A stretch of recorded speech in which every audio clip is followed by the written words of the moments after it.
اعوذ باللہ من الشیطان الرجیم بسم اللہ الرحمن الرحیم وَإِذَا تُتْلَى عَلَيْهِمْ آيَاتُنَا بَيِّنَاتٍ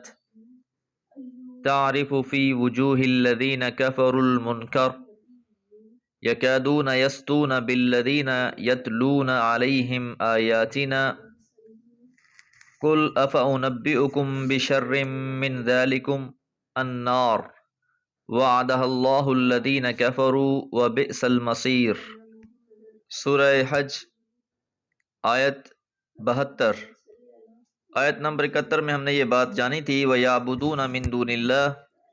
کہ وہ عبادت کرتے ہیں اللہ کے سوا کہ جن کے بارے میں اللہ نے کوئی دلیل نازل نہیں کی۔ وَمَا لَيْسَ لَهُم بِهِ عِلْمٌ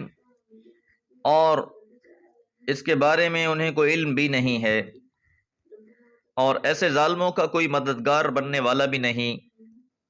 اب اللہ تعالیٰ کی فرماتے ہیں وَإِذَا تُتْلَى عَلَيْهِمْ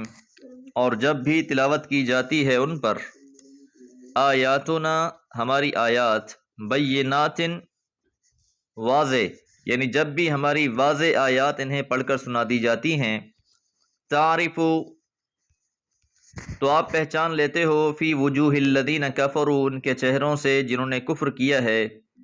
المنکر ناگواری، کہ جب بھی ان کے سامنے تلاوت کی جائے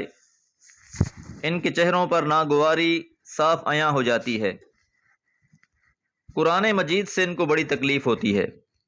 اسی مضمون کو سورہ یونس میں اللہ تعالیٰ نے اس طرح بیان فرمایا وَإِذَا تُتْلَى عَلَيْهِمْ آيَاتُنَا بَيِّنَاتٍ کہ جب بھی ان پر ہماری واضح احکامات تلاوت کی جاتی ہیں، قَالَ الَّذِينَ لَا يَرْجُونَ لِقَاءَنَا تو وہ لوگ کہتے ہیں جنہیں ہم سے ملاقات کی امید نہیں ہے، ائتی بقرآن غیر ھذا اس قرآن کے علاوہ کوئی اور قرآن لے آؤ، او بدلہ یا اسے تبدیل کر ڈالو۔ اس کی اصل وجہ یہ ہے کہ جو دین ابراہیمی کا انہوں نے حلیہ بگاڑ کر رکھا ہوا تھا، یہ قرآن مجید ان کی اصلاح کی بات کرتا ہے، اللہ کے غیر کی عبادت اور پرستش سے منع کرتا ہے، انہیں علمی، عقلی اور آفاقی دلائل پیش کرتا ہے، ان کے باپ دادا کے دین پر ضرب لگاتا ہے، لہذا یہ قرآن مجید انہیں قبول ہی نہیں ہے، اس لیے یہ مطالبہ کر رہے ہیں کہ آپ اس قرآن کے علاوہ کوئی اور قرآن لے آئیں یا اسی کو تبدیل کر کے لے آئیں، تب ہم مانیں گے۔ اور جو ان کے چہروں سے ناگواری ظاہر ہوتی ہے وہ اس قدر شدید ہوتی ہے، یکادون یسطون قریب ہے کہ وہ حملہ کر دیں، بالذین یتلون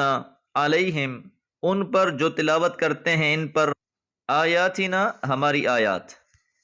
تو ان معبودوں کے حق میں کوئی دلیل تو ان کے پاس ہے نہیں، لیکن اس کے باوجود ان کی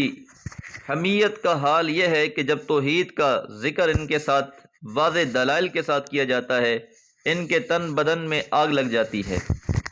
ان کے چہرے بگڑ جاتے ہیں، بھویں تن جاتی ہیں، ایسا معلوم ہوتا ہے کہ اللہ کی آیتیں سنانے والوں پر پل پڑیں گے، ان پر حملہ آور ہو جائیں گے۔ قل